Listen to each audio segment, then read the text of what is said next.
Hey, what's up, good people? It's Jay Ray, the co-host of Q Points, and I wanted to come to you because there are two really important ways that you can support our show. One is by subscribing to it wherever you listen to or watch your podcasts. Q Points is pretty much everywhere.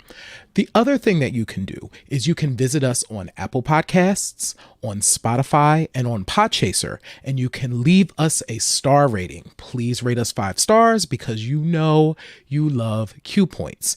And on Apple Podcasts and on Podchaser, you can actually leave us a written review.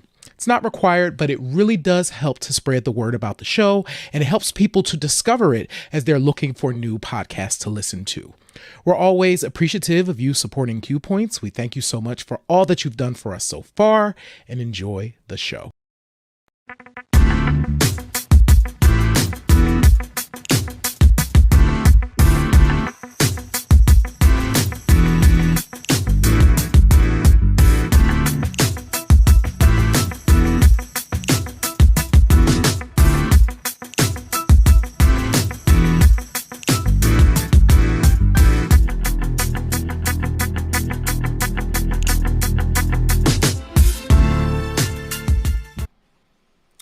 All right, now welcome into the sanctuary, everybody. Welcome all church girls and guys. I am DJ Sir Daniel.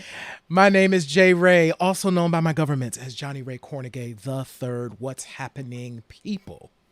You are now tuning into your favorite podcast, and yes, I said your favorite podcast, Q Points, your safe space for meaningful discussions around Black music, Black artistry, and all things in between. Jay Ray, how has your week been?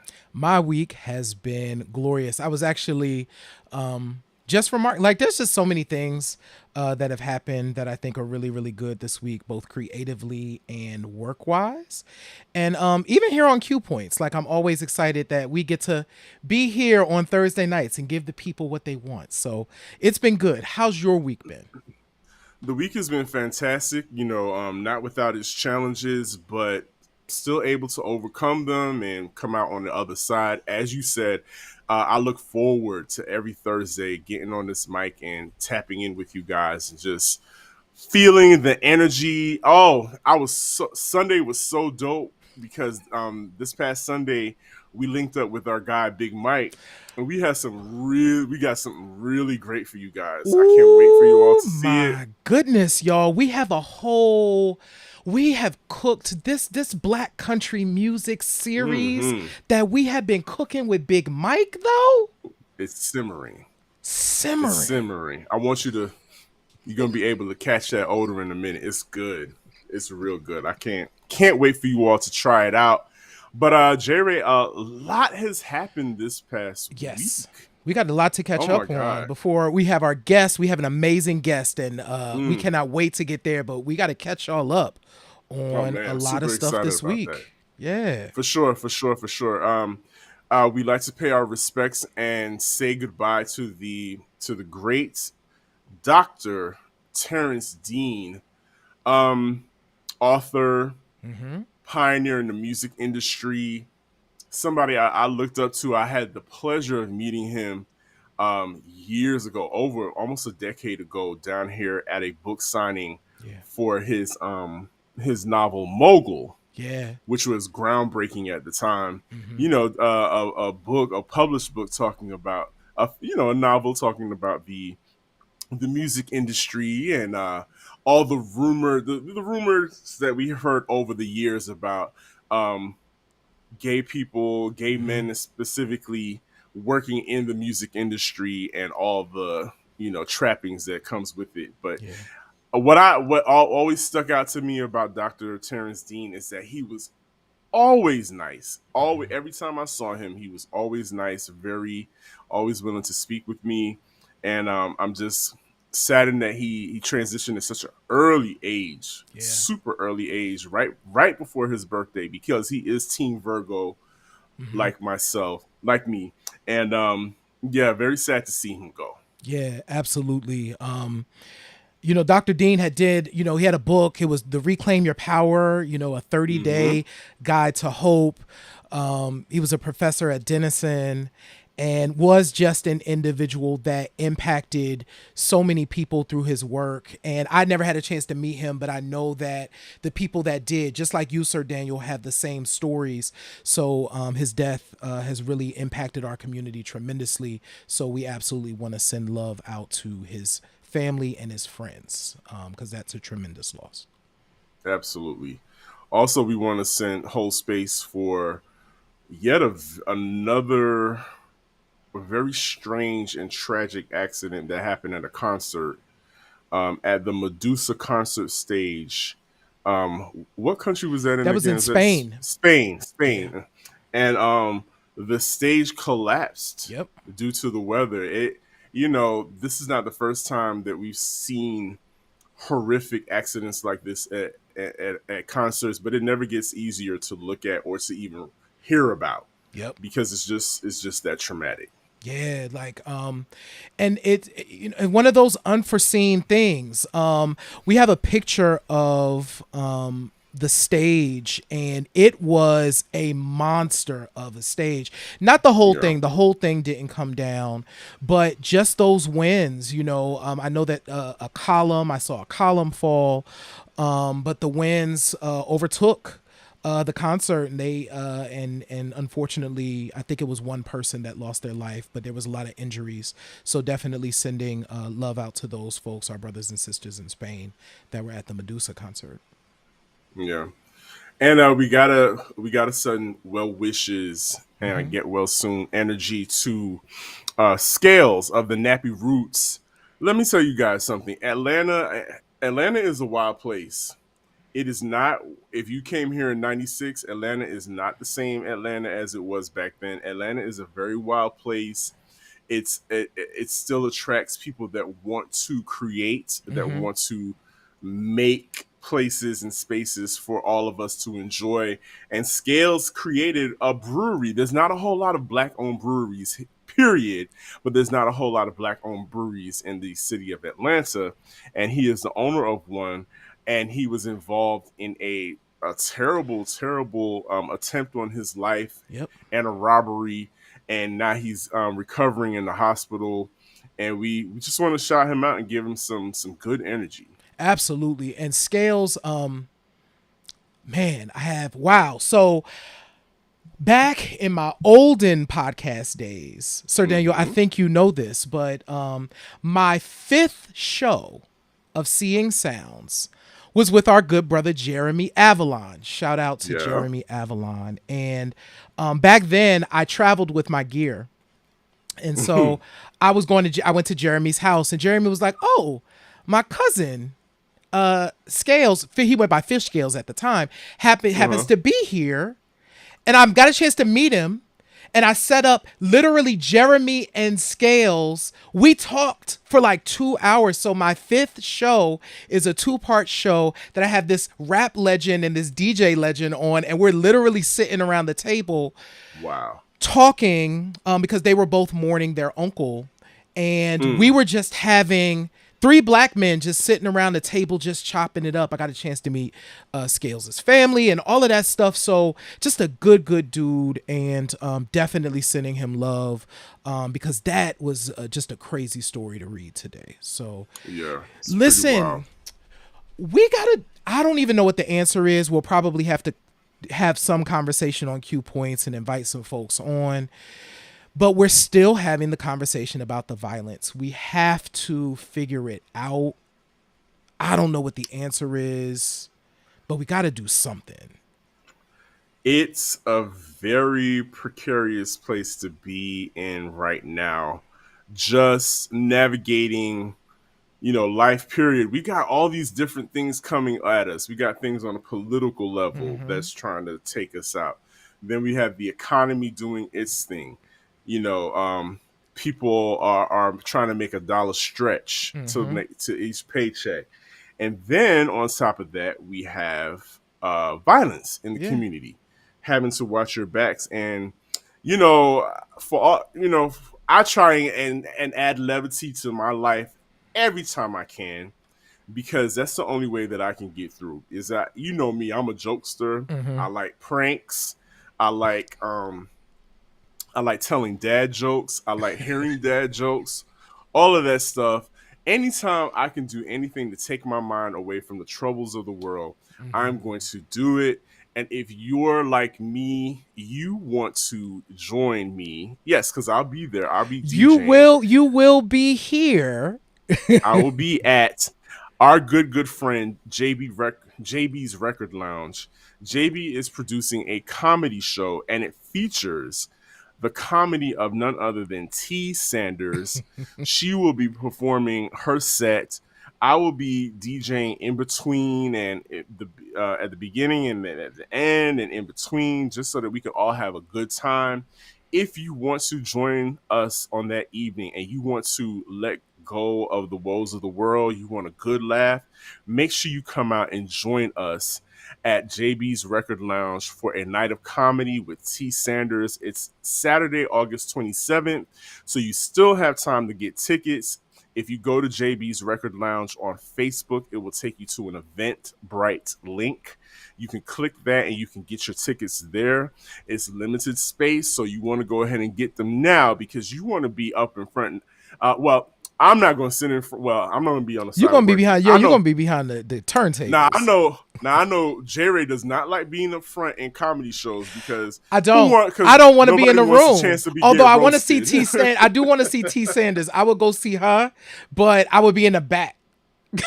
Yeah, because that is a chance. That's a risk you take going to a comedy show because you could catch a stray. Because comics are always looking for something, and you can catch a stray every now and then. But I think it's well worth the ticket money just to come out and congregate safely like adults and just have a good time and get your laugh on with T. Sanders at JB's Record Lounge.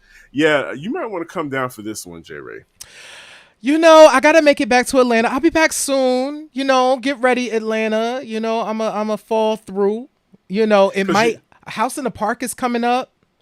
That's true. Virgo season is around the corner because it's your boy's birthday, all of that. So you're going to be spinning for your birthday. Yeah, all of that good stuff. But you know what you're about to miss, though? You are about to miss another slow drag. Oh, and I love these flyers. I want to come to Slow Drag so much. I'm telling you, shout out to Whitney and their crew. Slow Drag goes down this weekend, this Saturday at the Love Below, which is a beautiful. I told you I went last time, right? You did, yes. Super, super sexy setup. It reminds you of like an old speakeasy back in the day. Mm-hmm. The blue lights are definitely popping. And you can bring a date or you can come by yourself if you just want to hear some like sick slow grooves from the 70s and dance with each other, or not. You could just watch and party, and there's lots of smoke in the air from various sources, and the bar, all that good stuff. So make sure if you want to see what Slow Drag is all about, that you tap in and you click the link that's in the chat right now and check out Whitney and the crew over at Slow Drag. There's a lot of stuff going on this weekend, J. Ray. I'm doing Sugar Honey on the Rocks on Saturday morning. As you should. Our special guest has it popping on Sunday, but we're going to talk about that some more. Mm-hmm. But J. Ray, and before you go out, people, I want you to make sure that you go out and that you are well. Yes. And things are out here, kids. We still got a COVID and we still got a monkeypox. It's time for our now weekly monkeypox update. I got an update this week, Sir Daniel. I want to hear all about it. So, shout out to the good folks at William Way Center in Philadelphia, who were working with the Philadelphia Department of Health. Noticed I said the Philadelphia Department of Health because that's where I had to go and get my monkeypox vaccine. Yeah. But they have been holding vaccine appointments for the last couple of weeks, and I was able to email, I was able to fill out the form, get my appointment. I was literally, like you, Sir Daniel, was only in there for like maybe 15 minutes. And that was just waiting for people to cycle through. But it ran like a well-oiled machine. I had this lovely two old white women, like these ladies, and I sat down. They were the nurses, and I sat down, and they pulled out their little form, and I was like, "Child, what are they about to ask me, Lord?" But they were so sweet. And they asked me all the things and, checked. They was like, well, it appears as though you are eligible. So what arm? And so they injected me. Now, Damn. I don't know. So I was told that this was going to happen and they let me know. They was like, listen, it's going to feel tender right there where we inject you. And I still feel it. And I've actually read up that that's actually a normal thing, that you will have it for a couple of days. But yeah, so I still can feel where they injected me. It's not like excruciating pain, it's just awareness. But it went really well. So I shouted out the Philadelphia Department of Health and William Way on the Twitter, because you know what, I know that we always want to shout folks out when they don't do well. We have to shout folks out when they do well. Absolutely. Absolutely. I love it. And so then if we're going to do that, I want to shout you out because you did something very well the other day for the webinar. Oh, yes. Oh, thanks, man. Let the people know, give them a follow-up on what happened with the webinar. Yo, check it. So last Thursday was hip hop's birthday. Happy 49th birthday, hip hop. And so, and baby, we getting up there. So to celebrate it, the Counter Narrative Project, or CNP, that's where I work. That's what my day job is. You know what I'm saying? And I had a conversation with Dr. Antonia Randolph, who's currently writing this crazy dope book about masculinity and hip hop. So anyway, me and Dr. Randolph got together and had a conversation about HIV messaging in hip hop through the years. And so we chatted about 3 songs. Look Who's Burning by Ice Cube. That's a rough song, y'all. That's a rough song. Wow. Ice Cube in 1991, both brilliant and problematic. Like they went hand in hand, all at the same time. It's crazy. So Look Who's Burning by Ice Cube, Jimmy, of course, by Boogie Down Productions. Shout out to Miss Melody and KRS-One and D Nice for their brilliance. And the other song was Let's Talk About AIDS by Salt and Pepper, which of all of the 3 songs that we covered was like the winner. It was like they did everything right. It was like, okay, they literally got it right. So but we had this really dope conversation. Here's what was really cool, y'all. What was really cool is within an hour of doing the webinar, I got an email with the subject: the best webinar I've attended this year. Deserving. Very deserving. So shout out to CNP. Yes. Oh, listen, I'm so grateful for the support that I have with my CNP, the CNP tribe. So follow CNP at CNP tribe on all of the social medias. And but I'm so proud that we do this work, because we were having a really unique conversation to honor hip hop's birthday, like talking about hip hop and HIV messaging. Like, come on, y'all. Like, so yeah, shout out to CNP for one, making sure that I'm good, but also making sure the community is good. So absolutely. And we see some new faces in the chat. Shout out to Shanae. What's up to our longtime listener and our friend Trey? We see you. Thank you so much for always tuning in. And to everybody else that hasn't put anything in the chat, we welcome you into the congregation. All the church girls and church guys tonight. This is going to be such a fun conversation. But before we get into that, so people are dropping new music. Yes. Meg Thee Stallion has dropped new music. Tink, Nicki Minaj, all of them have dropped new music. But I want to just give a shout out to Meg Thee Stallion. There's a clip of her floating around with Ebro and I can't remember her name right now, but she used to be on the other show with Joe Budden and that other guy. I can't remember her name right now, but they were having a conversation with Meg because she's got a whole album that just came out. And Meg had a very, very vulnerable moment discussing what I can't Mm-hmm. imagine um, losing a parent at a very formidable time in your life, because she's still very, very young. Right. She's not even 30. Yep. Meg is still very young, and she's experiencing all this success at a very young age without her mom, Yeah. who was her biggest cheerleader, Mm-hmm. who was an MC Mm-hmm. herself, Yeah. and you know, it was that moment when she was like, every time something good happens to me now, Mm. I want to automatically share that with my mom, and I can't. And yeah, it's one of those moments where it makes you think about all the stuff that we do, we take for granted. And it was the way she laid it out. Friends like you and other friends that I have that have recently lost a parent all say the same thing. It's like the grieving never completely stops. Mm-mm. It comes, sometimes it comes at you in waves. Yeah. And she had a wave during that conversation. And yeah, the music is dope, you Mm-hmm. know, as Meg does. And so I know folks are checking that out. So shout out to Meg Thee Stallion. And yeah, and then Tink. Yep. I'm excited that finally we get some Tink. This is going to be. I'm really looking forward to listening to the new Tink stuff. She's had a precarious journey, Abs, to say the least.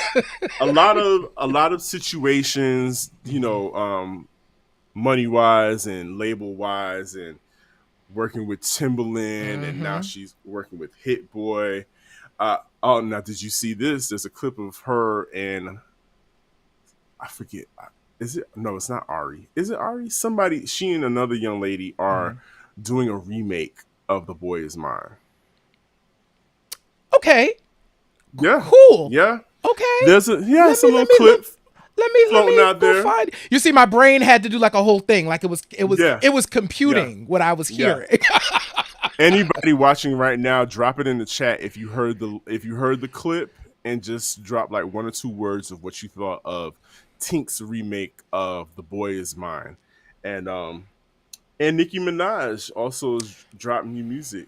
Yeah, like it's an interesting time. I'm excited about all the new stuff. I'm excited about the incorporation for the moment of house aesthetic into the music. You know, I'm a huge house head, so Mm-hmm. that's interesting. I put something up on Twitter this week to the effect of, I think we will know the impact of the Beyonce and the Drake albums if the same folks who are loving this new music embrace the classic stuff on the dance floor at the same time, because that's the thing, right? Like I'm hoping that folks go back and be like, whoa, like what's the origin story of this? And when it drops on the dance floor, that they get their life as much as they're getting their life to this new stuff. So I'm excited about all the new joints. I haven't listened to the full new Meg yet, so I need to finish up on that, and I'm still catching up. I've been playing a lot of that Beyonce, which is interesting. I've played it almost every day since I got the CD. I forgot how much I like You're playing not alone. CDs. Like, I got a new joint that I like, something different that I like all the time. I Yeah. discover something new all the time, and you know what? That's the mark of a good record. So Absolutely, absolutely. And so, but before we go on to our special guest, who is waiting in the wings, mhm. and I can't wait to chop it up with him. We were talking. You mentioned the whole club music, Mhm. house music resurgence, and it also makes way and makes room and give recognition to a lot of queer artists that have been making dope music. And I gotta shout out, Cakes the Killer. Cakes the Killer is so ill Mhm. as an MC, and has somebody that has been pioneering the merging of hip hop and house beats, and really killer live in person. Oh my God. Yeah. I'll never forget, he came down to Morehouse and did a performance. And my guy, in the midst of rapping, he got off the stage and started a conga line with the audience that wrapped around the whole auditorium. He never missed a beat. He never missed a lyric. He stayed on, never missed a breath. He stayed on point. But Cakes the Killer really deserves a lot of love and a lot of shine. So I just wanted to take that moment to shout him out really quickly because he had a moment recently with Kevin Aviance, Yeah. who is also getting some recognition on the Renaissance album because he sampled on the Renaissance album.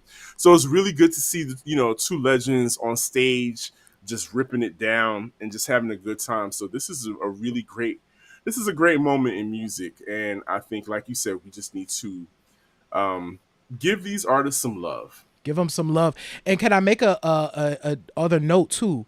They were both performing at Native Sons Black Queer and Here at the Apollo That's what in it New was, York. yes. So definitely want to shout out Native Son. Want to shout out Emil Wilbekin for the work that you have been doing. Like, we really appreciate you, bruh. And yeah, so that's where they were performing. So that looked like it was a really dope event.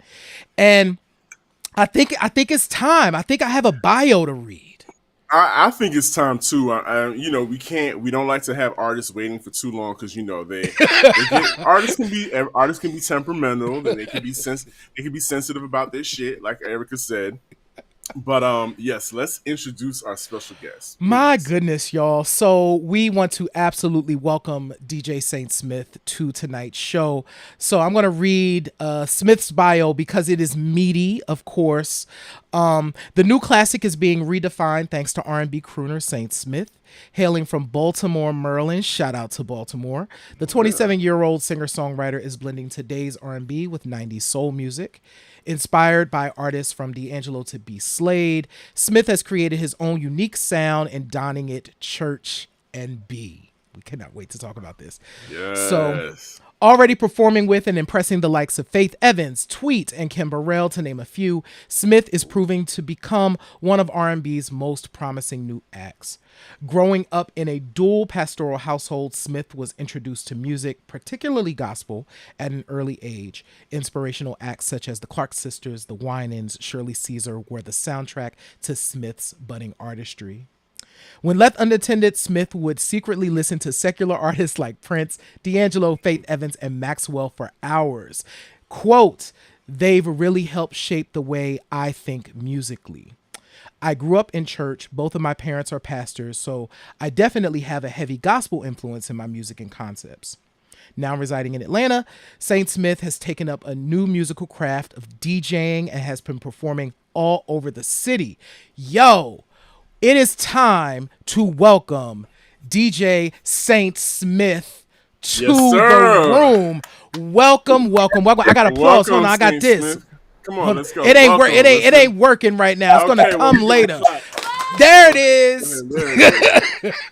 Welcome Saint Smith to the stage. How you feeling? Thank you.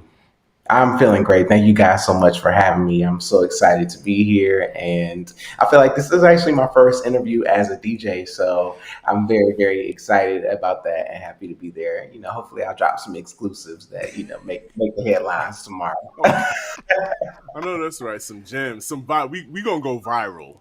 We're going to have a viral moment tonight. Let's do that. Yo, that's our goal. So I think this is great to start us off. So, of course, we have your background, but I think what's so interesting, I'm just curious about you, like how you arrived to this place. Like, we had Round and Round on our Best of 2021. Shout out to Darius Amore. That was his entry into that. Darius is the homie. And you have all of these influences that just stew in the work that you're doing.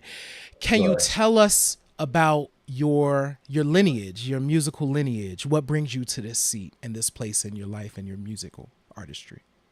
I love that question because when I do like my classes and stuff, that's kind of one of the first things that I talk about because I think it's so important to talk about your family, your musical family tree. So I'm just gonna keep it current, like within the last 30 to 40 years. I'm not gonna even take it as far back as I can because we'll be here all day. But I mean, I have to shout out to Faith Evans. I mean, when I talk about probably the biggest inspiration to my artistry and what I do, I have to just shout her out. I don't even know how or why that is the case, but I'm just glad that it is. I love her so much.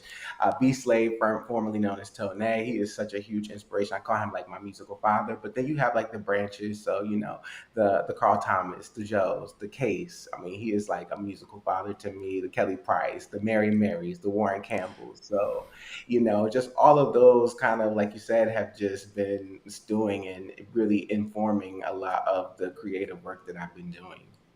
Wow. Wow, wow, wow. That's powerful. Do you come from a musical fame? Like, is your family musical at all? No, and that's one of the things that I wish that I had, like that Clark sisters. That's another a person. I don't know why I didn't mention the Clarks, but like Karen Clark, she is my favorite singer of all time. Like I love the Clark sisters. So like that's one thing that I always miss. And I think that like my family is musical in their own kind of way, but not like enough to kind of like put us together and do a group like the Walls group or something like that. So I kind of like am a black sheep in that way, but I've also kind of come to appreciate that part of it too. Like, I'm kind of one on one, I'm black sheep of the family.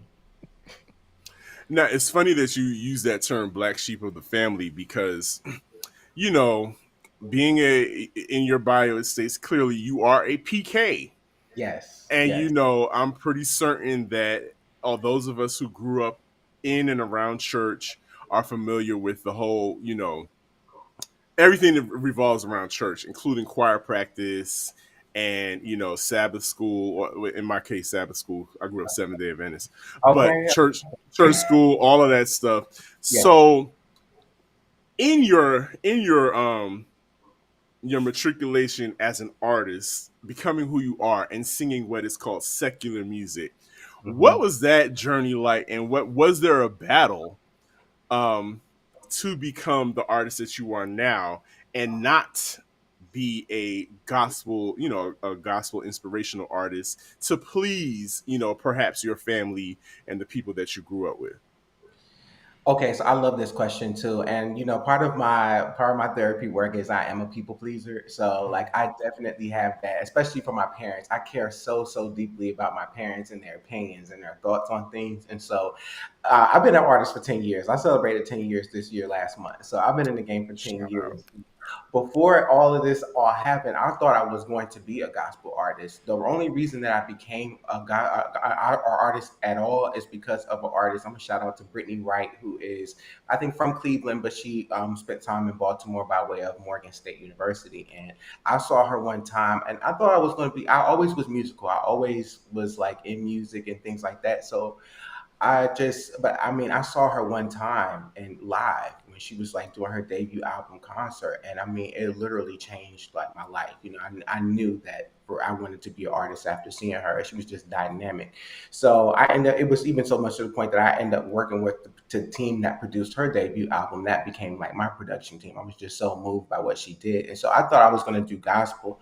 And I just remember kind of like being at this crossroads, like you said, having that internal battle where I was feeling like, okay, here's what it looks like, here's the best case scenario in both routes. And, I knew that I wanted to be innovative and I wanted to be creative. And I had seen what a lot of my predecessors in the gospel industry, what they got for the punishments they got for innovating and the punishments they got for being creative. So I thought, what I want to do, I want to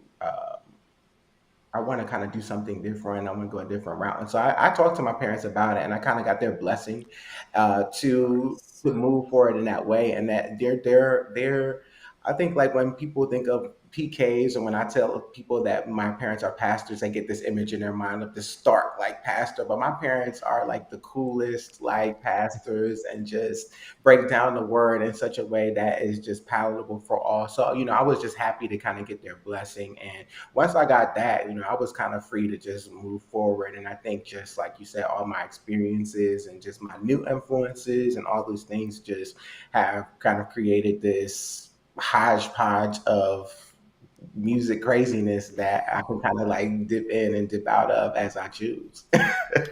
And I think that's the wonderful part of it, as somebody, as a music lover, as somebody who has an ear for creatives and hearing all of your influences. It's wild to me that some people can't hear the influences, the spiritual side of you in your music. Even someone like a Beyonce is not cannot escape criticism. You know, we have Bishop Patrick Wooten, who said what he said about about Church Girl and her use of the Clark Sisters sample. And then of course we also got Juanita Bynum wilding out on, you know, to Usher in her in one of her latest clips that's floating around now. When you see people like that, it almost feels like it's 1973 all over again. You're way too young to remember what that was like. You weren't even around. Right But here. there was this whole movement. I'll put it like this.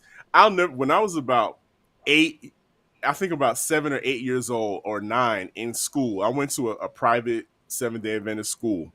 We had a pastor come to us and tell us to bring him all of our rap cassettes and rap albums and put them at the feet of the altar, and they were going to destroy all those records because it was secular. And it was full of demonic messages that you could hear spinning them backwards. I don't know if y'all heard That about was backwards masking. the crazy Yes. 80s conspiracy The of crazy- play the records backwards. It was called backwards masking. And if you played a record backwards, you could hear demonic messages being said to you on these records. So that's what it feels like it feels like we're regressing. We're regressing to burning books and restricting books. And now here comes these evangelical figures talking about music now. And how does that make you feel as an artist and moving forward in your artistry? Like, is that going to be a battle for me coming to the stage, as it were, with my artistry? Okay, I love this question because y'all don't even know. Like, I got stuff coming that flirts with this line that y'all don't even know about. Like, it's still on the stove. And I've been talking to my friends about this, specifically about like the church girl stuff, because you know I am saved and I love me some Jesus, and I recently started going back to church. Like after maybe 7 years, I just recently started going back to church. So you know my sensitivity is different, but how I've always approached it, and just with my experience, and just like I said, with who my parents are, and just how I've always been raised. Whenever I do something that is touches the religious or sacred, I am very, very careful. So like even with like the party, like the water to wine party, like, you know, that was kind of like a little like, ooh, like I get it, but I gotta be catchy. But like, you know, I'm just always just very careful about how I approach it because I always do want to be very respectful. You know, I don't necessarily agree with the bishop that you're talking about, but I also know that like if you're gonna use sacred and religious music and songs, you always have to be careful, or you have to be open to whatever the backlash is going to be, and you have to know that that's going to come, like especially what you're saying, you know. And I, like I said, I love that song. I don't have any problems with it, but I just know that's what comes along with it. The conversation happens. So just with my own personal artistry, it is so much a part of who I am that it's not like a put on, and I'm not like making it up. But I also am very sensitive about like how I approach it, because I know that it is very religious and, you know, in a lot of ways sacred to a lot of people. And I think the funny thing about this, and this is what I was like telling my friend, like when you hear these little people, like the bishop, not little people, but like the bishop who, or like the Juanita Bynums, as they're saying this, you can almost guarantee that you're going to hear people saying their amens and shouting in the background. So it's like for some people it's working, for some people it's registering and it's hitting and it's making it do what it do. You know, for me as a person that grew up in a religious home like many others in our age bracket, age group, and had the pleasure or displeasure, however you look at it, of having pastors as parents.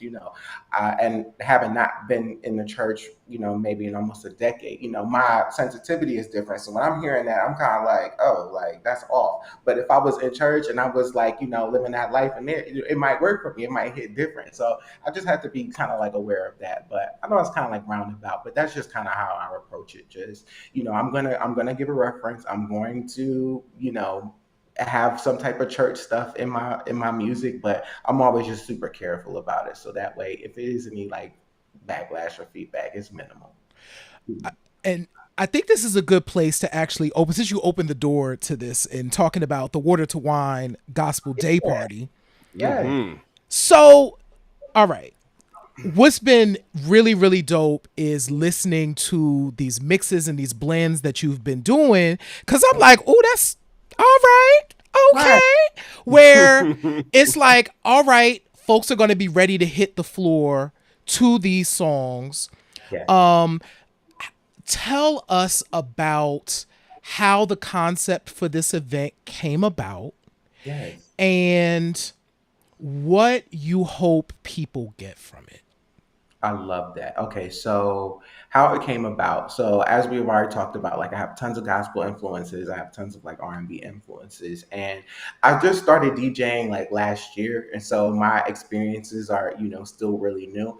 But all of my gigs thus far have been private gigs. So like corporate gigs or private gigs where, it's not anything I can invite somebody to. It's like a company, like a shout out to like Slutty Vegan. Like I was doing some gigs for them, or shout out to my friend's law school, Atlanta's John Marshall. Like I played their barrister's ball. So like it's like private events. And so when I thought about kind of having my own event, I just was kind of like, what do I want to do? And like, how can I do things different? Because I feel like Atlanta is the brunch slash day party capital of the United States. I mean, y'all can find me. I mean, DC has a good record too, and we're going to DC next. But Atlanta is just that for me, and so I thought about like, where can I plug in and how can I get people engaged? And so me and my friend was kind of talking. Like I was like, I just wish somebody would ask me to do like a gospel brunch because I know gospel music in and out, and I know what hits. And so he was just like, well, why don't you just do it yourself? And I'm like, right, why don't I? And so it just came about, and jokingly, I kind of tweeted about it where I was like, "Hey, I want to have a day party where I play nothing but gospel music, but everybody can like still drink and like do whatever they do."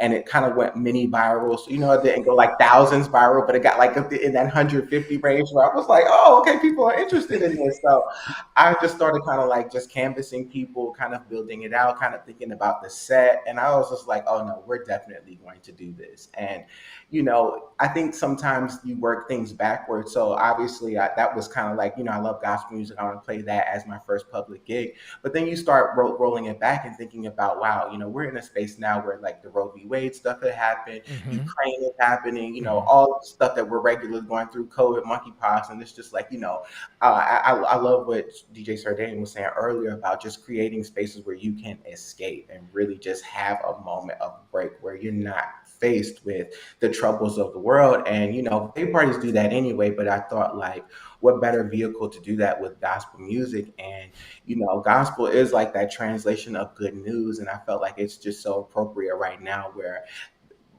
gospel is such a universal thing, like where I think like people are like, oh, I don't really know a lot of gospel music, but I'm like, y'all do, y'all really know so much more than you realize. And just kind of hearing those affirming messages and those chants and those anthems that you just are kind of like, things are going to get better. I am healed. You're just kind of singing and saying those things on a subconscious level. But as you're, saying and singing those things, it does, take effect, and it is very impactful. And so I thought like, hey, let's do this. This is Atlanta. We're in the Bible Belt. We're in the South. Like, people know what time it is. And so that's where it came from. And I just want people to have that experience. I want people to come feeling like, wow, like, I feel refreshed. I feel like I had a break from my day to day. I feel like, the words that I was singing over myself really did, have an impact on the rest of my summer, back to school, all those kinds of things. So that's, that was the intention behind it. Yeah. And I have to say, I want to recognize the fact that that you are creating the event, like you said, because so when I noticed that Saint was doing the DJ thing, I kind of would like every now and then I would see his clips and I would send him little DMs and be like, hey, when you're doing this, make sure. I'm like, Yeah. this is my little bro, my little DJ bro. So I'm like, okay, please get yourself something higher because I don't want you to wear your back out. Stuff Yeah, like that. I want to make sure that he's good because I see that he's tapped in, J Ray, into the ministry part, Mm-hmm. the ministry part of DJing, Mm-hmm. because all of us, what we do in some form or another is we are speaking to people's plights or we're speaking to whatever they need to at the time, right? And so I'm so happy that you tapped into that because we have to keep doing those things because there are not a whole lot of places where we can be free to take a direction of a gospel Mm-hmm. brunch or like J Ray was there the inception of my of a lot of those parties that I was doing several Mm-hmm. years ago where I would do like a theme party Mm-hmm. of a Missy party or a Lil Kim versus Foxy Brown party, those kinds of things. You don't always necessarily have the creative leeway to do those things. So you in fact have to invest in yourself yeah, and make them happen. So I yeah. want to publicly, big you up and say You, you're early in the game but you're realizing that you got to reinvest in yourself and take those chances, and that's a really big deal. So we're not wrapping up the show, but I Mm-hmm. want you to make sure you tell people Yes. how they can get tickets because I want everybody to support this brother because he gets it. And what I thank, like about what I told J Ray, I was like, what I dig about Saint Smith as a DJ is he's a musician. yeah, So Yeah. he's got the air. So he's yeah. got the air.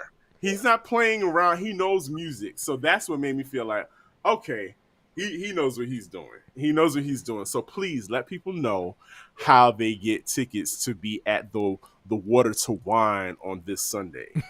Yes. Well, I want to, before I answer that, I do want to thank you personally as well, just for not only the big ups, but also for the tips. What I will have been saying like to people all along is that coming into this DJ realm, because I used a lot of like artists to DJ pipeline examples, like the Solange and the Erica Mm-hmm. Badu's and like Mhm. seeing that. So I thought like I was possible, and I've always like recorded myself and engineered myself, so I was always familiar with BPMs and beat matching and like Mm-hmm. doing my album and stuff. So but I will say that like there's so much that you don't know. Like there's so much nuance to it, and there's so much like tribal knowledge that you wouldn't know coming into it. And I would say that I have been like blessed to know people that are DJs, but to have people like really invest in me. And even if it's just like a tip on the DMs or like, you seeing something that I'm doing that's wrong, that you could say, hey, bro, do this a little bit different and make you 10 times more effective.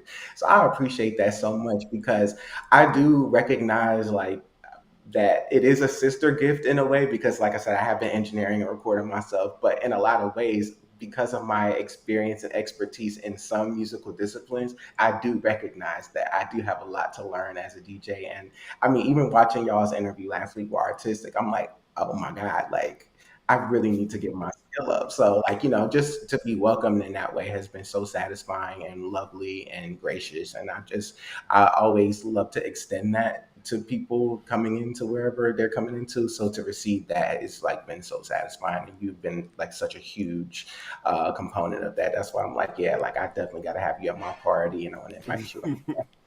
You I'm guys, definitely gonna be there. Please tell yes. yes. Tell So them how they gonna get there. coming to my party is going to be in Center Stage, Atlanta. So Center Stage is like iconic in Atlanta, just a performance Mm-hmm. venue. I love Center Stage, and I came here 10 years ago when I wasn't even living here and did a show there. So it's kind of like a full circle moment for me. But Center Stage vinyl. Nice. It's going to be fantastic. You can go on Ticketmaster and get your tickets, which I love that it makes it so legit. You get on Ticketmaster, and all you have to do is search for Water to Wine. I spelled it out. I didn't do any numbers number, so Water to Wine, and it should come up. It is this Sunday, August 21st at 4 o'clock, 4 to 8:30 p.m. So just 4.5 hours of just bumping gospel. It's going to be so much fun. And just like I said, you get the ministry aspect of it as well. And, I think like it's just such a great time in my life where I'm being faced with having to practice what I preach and, I have to deal with struggles and, going through seasons of darkness.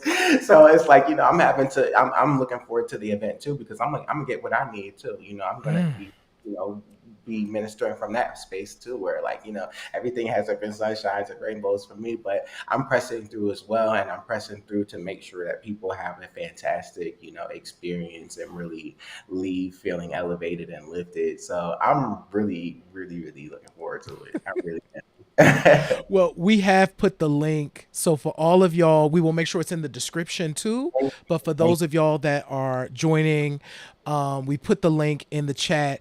And we put your solo.2 link because all of it is in there. So not only can you get Saint Smith's Water to Wine Gospel Day Party, you could get Saint Smith's music. Can we talk about you as a musician real quick? Like, absolutely. So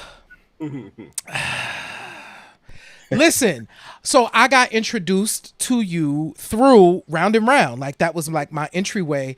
And I'm really like one of those people, I dial into backgrounds and melodies. Yes. And you are like an expert at that. Like I love the layering. And I even went back to your holiday song. Okay. Yes. From 2000 and was like, oh my God, like he's just so good at like melody and all of that. So I hear all of the influences that you mentioned before in that, but talk to us a little bit. So you mentioned your classes, but you just said when I hold my classes, what are those classes? Tell us, because it feeds into your work. So tell us about it. So first of all, I gotta big up Faith Evans again, because what you're talking about is just such her blueprint. Like I stole that from her, like the melodies and the backgrounds, and that's a Clark Sisters thing, obviously as well. But like those are my biggest influences, and I love that music is such an accessible training, even from like a non-technical standpoint. Like even just learning how to DJ, there's so much training that is accessible and free, and just anything that you want to learn, you can learn. And so I love that. But just as an artist, like it's just it's so cool to, like I said, be in the game for 10 years and like just have had so many experiences. And I didn't have the experience where somebody taught me via class, but there were instances where I did my own research and study, or I got a tip from somebody that I respected that kind of one upped or like 10x my experience. So I have background in training in my corporate life. Like I've always taught. Like I've always been a teacher, though. Even since I was a kid, I've always tried to teach people what I know. So it just is a manifestation of all of those things, where I'm like, there are certain things that people will ask you. As a DJ, I'm sure you get the same questions all the time from new hopefuls and like people that are getting into it. And I was getting a lot of that from people that were trying to get into the game as an artist. And so over the pandemic is when everybody's just learning their superpowers over the pandemic. So that was my first one, where I did Indie Artist Toolkit, which was just like a couple hours worth of just my must-haves, my do's and don'ts, my resources that I used to have me successful, thus far, and things that I liked and things that were really working for me. So people need to know, like, how do you get your song on iTunes? What's that process like? So I've talked about that. People ask me, like, how did you get your social media up? So I kind of talked about that. I can't talk about that now because I don't know what Instagram is doing now. Instagram don't care about none of us. So don't worry about it. You just post. It's fine. I don't tell you about that.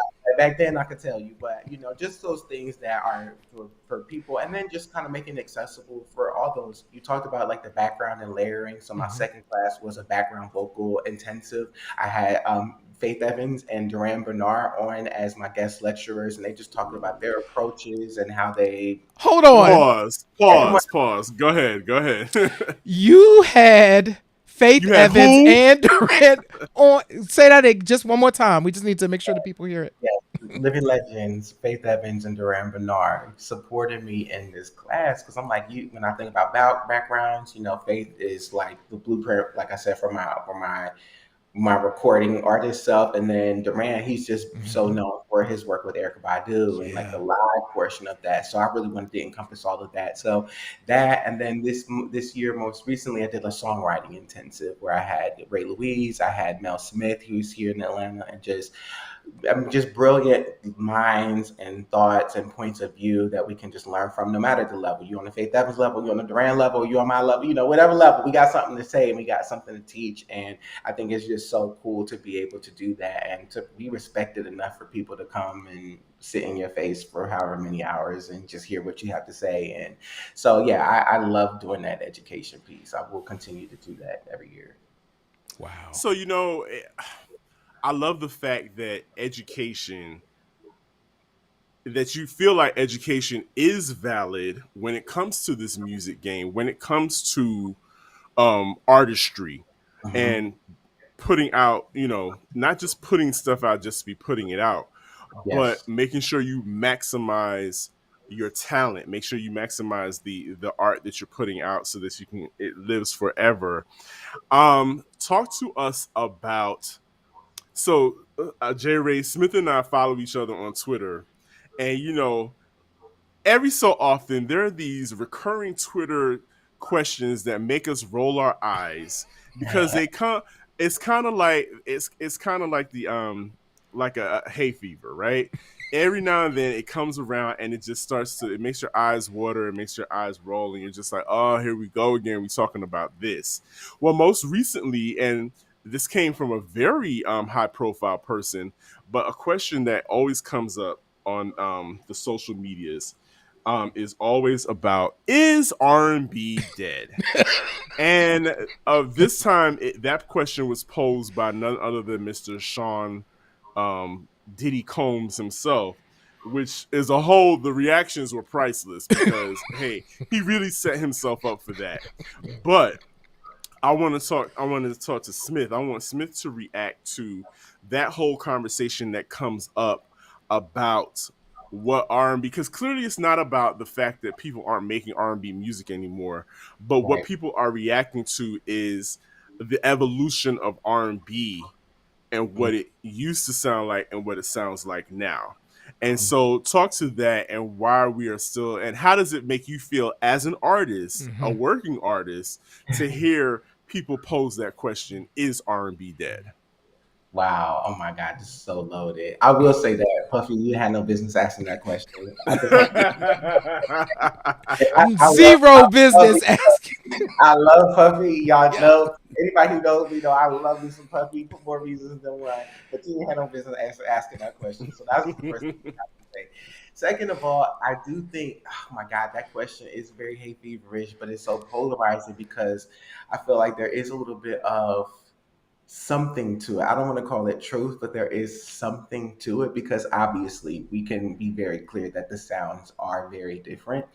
My criticism of that question, though, is that are people able or ready to receive that? I think Mm. people, I think, just from a general standpoint, the industry dictates what the masses listens to versus the other, vice versa. But I question if people were coming out here doing all that belting and 90s vibrato and squalling and all that, would y'all be able to receive that at this time? And that question is, I don't think so, because we do have like our Kelly Prices and people like that are still making albums and records and they get no play, which I like. Again, I know that has a lot to do with the engine and how that Mhm. works, but Mhm. I do recognize that there, as a consumer artist combo here, I do recognize that there's something to it. I just wish that there was a way for it to be a more productive conversation, because what if we say that it is dead? Then what? Okay, so what happens to all Right. the people what happens to the me's and the no, come on. Like you said, as an artist, it's kind of like, okay, but then on the other hand, like, I don't do all that squalling. My tone is very I stay in my mix. I don't sing in my chest. I have a very localized sensibility. So to listen to my music, you'll get the references and you'll get the points of reference, but the actual vocality of it all is not the 90s, so you could say the same about me. So I just have to kind of that's one of the conversations that I'm like, this is very, very interesting. But the good thing is that I'm cozy. I'm cozy. I'm very cozy. I'm comfortable in my skin as an artist, and I'm very clear on my sensibility. And I know that what I put out will be received by who it needs to be received from, and it'll resonate with who it's supposed to resonate with. So it might be a little bit too churchy for some, and that might not be R&B enough for some, but for the people that fall within the intersection of what I do, I feel like it will hit. And like Round and Round will be on my album. That was like technically the first single on my album. So, that's like a nice reference, kind of point of reference for the wavelength that I'll be on. It's going to be very R&B. It's going to have like, that church twinge, but I don't use the church twinge as a gimmick or like a crutch, but it just is very much who I am. Like, I love Black church. I love the culture. Like I said, I recently started going back. So it's very much embedded in who I am, but I just do it in a kind of cheeky way, or a way that is impactful. Like you said, the ministry of it all. Like, come on now, don't tell me you can't have a ministry moment on your R&B album. Like, somebody's there's healing, And okay, so let me say something about this. The funniest thing that y'all were saying about this reverse thing. So I've been doing some of that on my album as well, but not for the demonic purposes. I be like, you playing records backing on your record? Not for Satanism, but just for the sake of just like, just those references and just that touch. Like, you don't never know. Like, hey, that's subconscious. Our subconscious do some powerful things. Like, our brain is very, very powerful, and our ability to process things when we're not processing is like so apparent and real. So I'm planning a little bit of those dark arts from my album too. Listen, there is power in repetition. That's why we have choruses are repeated, so it sticks in people's memory. That's why radio stations play certain records in a certain order over and over again, because it's called programming. Right. And there's no reason why you can't do the same thing, program people to buy your album, because Beyonce has people out here repeating "You Won't Break My Soul," and that's actually a very spiritual thing to say. You won't break my soul, because but that's what I'm saying. It's so subconscious, where it's like you're saying and singing this, but guess what? You're building up in your DNA. Like, you're, the words you're speaking are creating your world, and that's very powerful. It's the thing. I think what we are putting words to is the thing that we've often asked that question of the what's missing, because there's a disconnect that some of the folks that are I'm gonna be an old man for a second. I do this from time to time, that are in my age bracket will say like, but there's a thing that's not there. And that's the thing. They ain't standing flat-footed and singing. That's what I want. But it's like that additional layer of, I was just talking about me playing the D-Train record during the intro, right? That man was standing flat-footed and singing, but he was singing these dance records that inspired the hell. Keep on. What? Dang. What?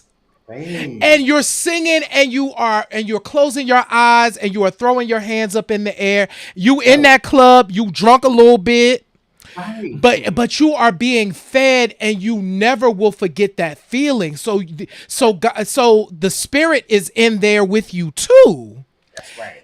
That's the thing. That's like that extra piece of like, Break My Soul captures that, where it's like, no, like it's a chant. Like, it's a chant that you need. It's going to make your day better.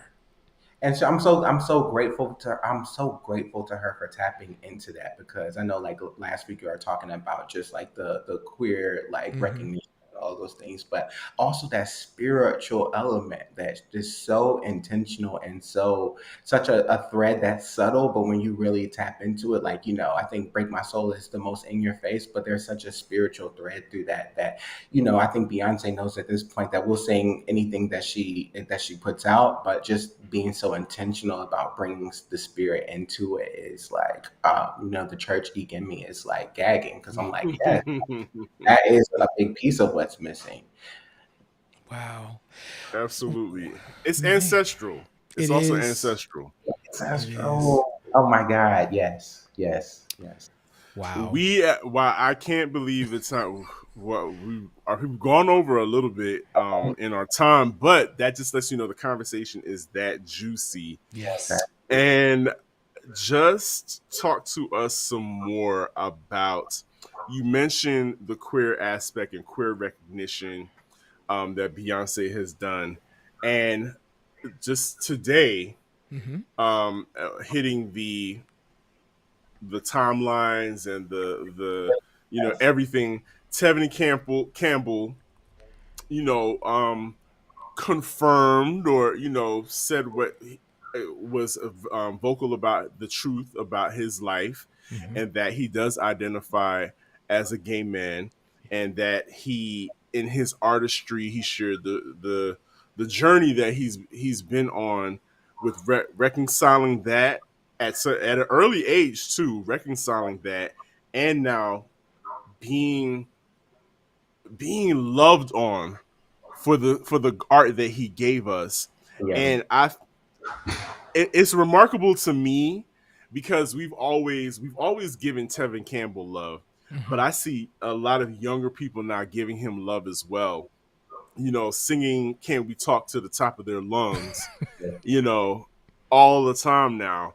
But how does that make you feel, seeing him? Because I'm sure at some point he was an influence to you as well, vocally and song wise and all that. But how did that speak to you, and him coming to that, not even coming to that realization, but just saying, "Oh yeah, by the way, yes, and I'm okay with it." Wow. Well, I don't know if you're pushing me to come out, but I too represent the G in the LGBT. I'm just I'm going to say we were not doing that. I'm not putting that on you. Look, I never said LGBT. I never said LGBT. I never said LGBT. I said Saint Smith. I never said LGBT. I said Saint Smith. Nah, I'm not gonna put that on you. I'm not putting that on you. That's of my own accord. So we want to go viral. So I just wanted So I just want to say that G and LGBT, and I'm very affirmed by him saying that. And I feel like it's when we talk about representation matters, sometimes we talk about in the lens of like little children, right? Like, kids need to see this, and I think that's very, very true. But also, like, in my big age, I need to see that too. Like, I need to see representation too. And he is a forefather in a way, not in an ageist way, but he is a father. And so just to see and a pillar of R&B regardless of sexuality. So just to kind of see that stance and to hear him talk about it, like to hear the politic around it, it wasn't just like I'm coming out, but just to hear the rhetoric around it was very, very affirming. And a friend and I talk about this a lot, like where we talk about just the presentation and how we come as an artist and what how people receive us. And I come from a space where 10 years ago we didn't have like the Lil Nas X and the Saucy Tantan, and so it was very like mum's the word about your sexuality, and just like it's very they them pronouns in your songs, because you can't go too far. But just my own journey and coming to terms with just like how that looks for me, just to continue to see that pioneering from people that were like I said, that are like our R&B legends, is like, oh, another one, thank you, let's get it. Like, who else? Because I know are there others? Like, I know there are lots of others. The door of the church is open. The doors are open. it's super affirming. And shout out, I mean, a huge shout out to him, Tevin Campbell. Like I have not met him, but I do feel like in my life I will meet him and I will like get to love on him and just, just as I've willed myself to meet all my other idols, I do feel like I will meet him and be able to just tell him how much his example and his voice and just the songs have meant to me. It's been a huge inspiration. So for sure. It's wow. Yeah, so much love to Tevin. I will say that the thing that made me smile the biggest was like, oh, he's gotten to the point where he's okay with saying this. Yeah. Right? And without having to nuance it or anything like that. And also knowing that this is already a conversation that he had with his family. He's like, when I was like 19 or 20, like, so that's like old news for them. But for the public, this is new for us in terms of him standing flat footed and saying, hey, here's who I am. And that quote, the I've embraced me part. And I'm like, oh, I'm just so happy I'm glad he made it to this place. And he said that in the podcast, like, listen, man, when you can be part of the generation that I came from and get to this point, that's a big deal. And I need to shout out these two folks behind me. So Kipper Jones, that's Anthony Antoine over there. That's his first popular single, Swing. Okay. And then there's Kipper's first solo single. So both of these artists have had that journey too. Yeah. And so I didn't realize that I was kind of doing that when I put those two people together.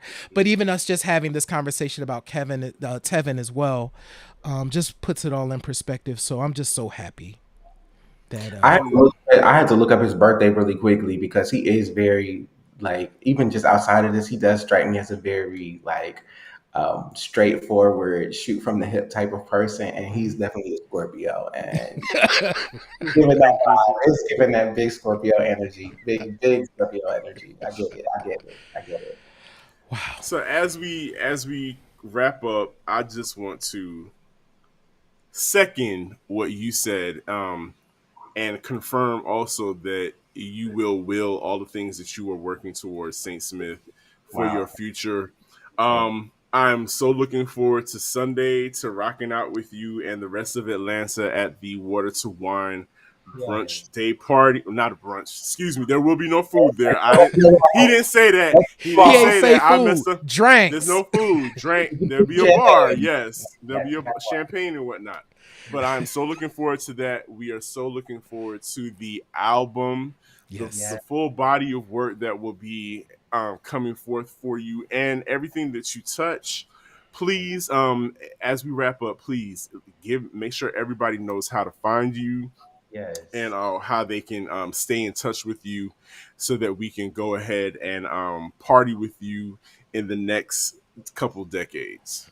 I love that. A couple of decades speaking to my life. I received that. Okay, so because real quick, I seen this these clips this past week of Beyonce with Destiny's Child performing Survivor back in the day, and then she would be like, in the next 15 years, I'm still gonna be here, and I'm like, well, you were right. Okay, so you called it. Okay, so you gotta say it. You gotta say it. You gotta say it. So I received that next couple of decades. Thank you. So Saint Smith, that is where you can find. Give me one, Smith. We are going to bring you back on. Give me 1 second. Hold on. Sometimes things happen. Here we are. You back. There you go. At that time, you got that little time stamp. Okay, so I am. You can find me under Saint Smith on all my socials. I have here listed Saint Smith _. That's my Twitter, but I also have like a more complex. But if you just type in Saint Smith on Instagram, you'll be able to find me as well.